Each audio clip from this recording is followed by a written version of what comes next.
last year alone, of 1.2 million students dropped out of U.S. high schools. While this is a staggering number, it's actually an improvement on the past. Between 1990 and 2013, the average U.S. student dropout rate lowered by 5%. In 2013, the National Center for Educational Statistics reported that only 8% of all students in the U.S. drop out of high school. It raises the question, why do students drop out of high school, and is it still a problem? In this documentary, we will answer this question, provide facts, and give personal testimonies. First, we'll go over the causes of high school dropouts. The first reason many high school students drop out is due to their being unable to handle the large quantity of work required. As a matter of fact, often the first thing freshmen notice is the intense workload and responsibility in high school. In many states, a student in middle school and elementary school is not required to retake any grade level they have failed. However, in high school, a student is responsible for earning all of their credits and must retake any classes they have failed. This sudden jump in responsibility and test of executive skills shows in the first year, with more students failing 9th grade than any other year.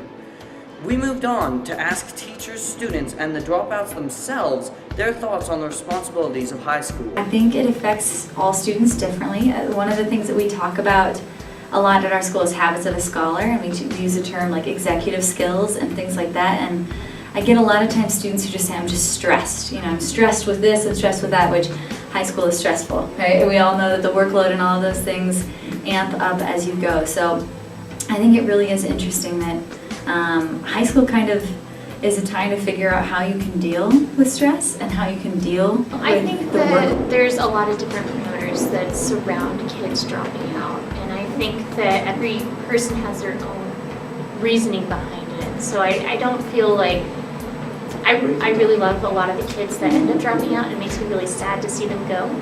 And I really my hope is that they realize and get what they need to get back on track and get that education.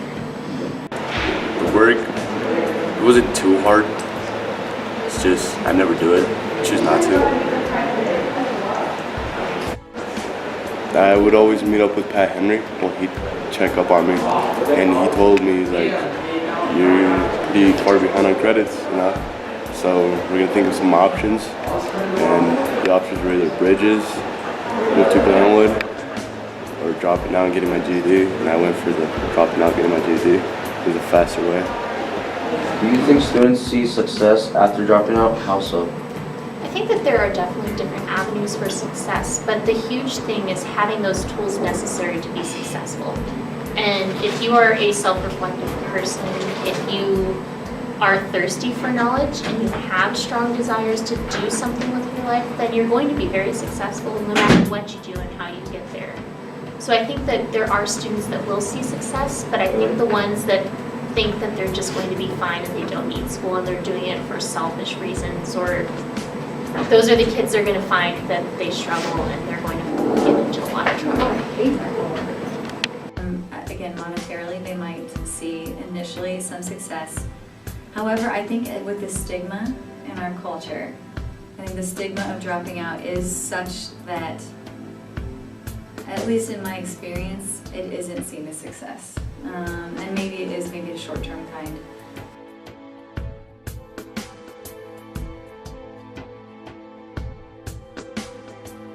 You know, it's not nearly as bad in this school as I've seen it in a lot of other places.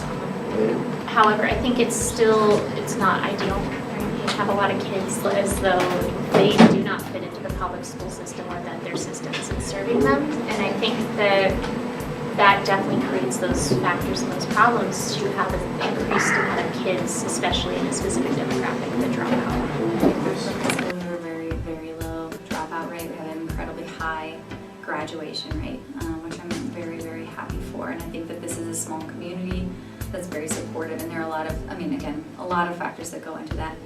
Across the nation, it's a huge problem.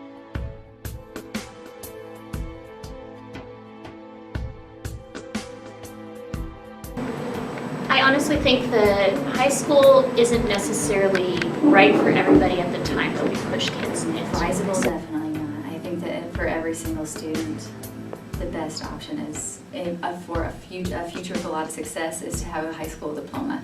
I think that there are some students who get to a point where they're really insufficient in credits, or there's some other reasons that make it really difficult for them to continue in a really traditional manner, in which case doing the GED or doing other programs sometimes becomes the better option at some point.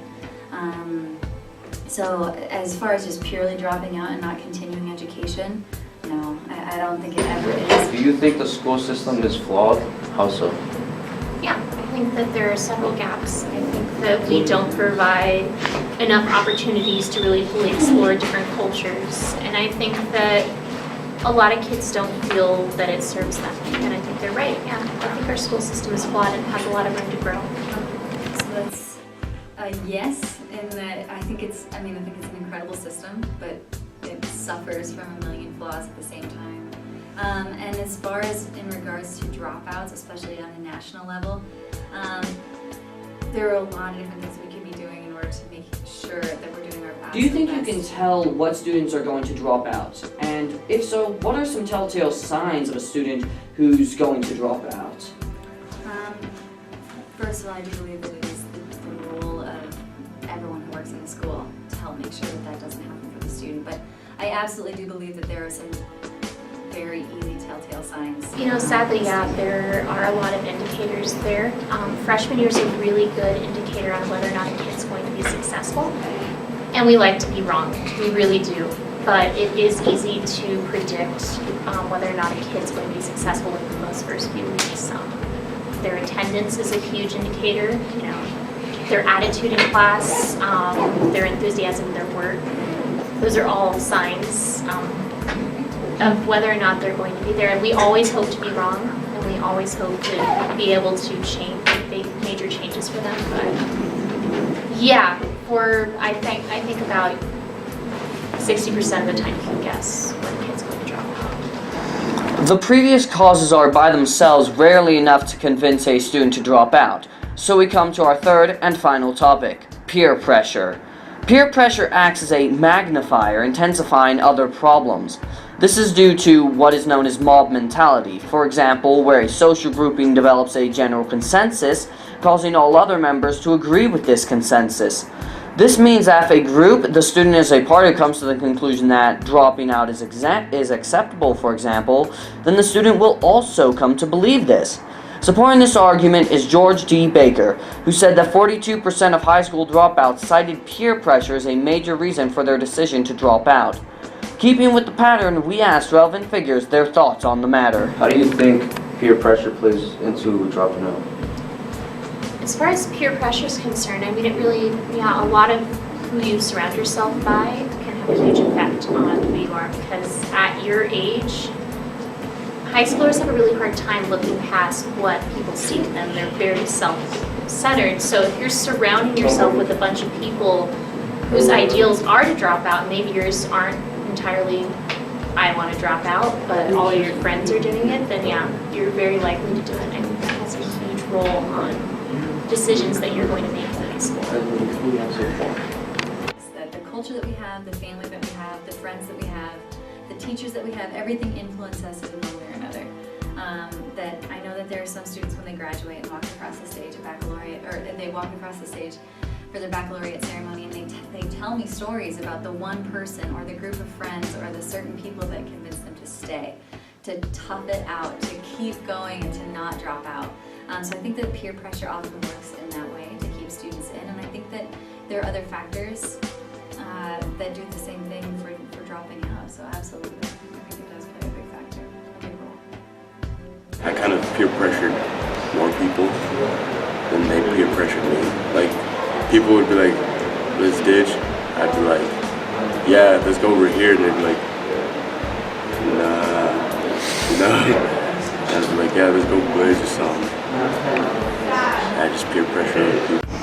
So dropping out is still a prevalent problem in the modern world, but what can be done about it? Why do students drop out of high school, and how can we stop it?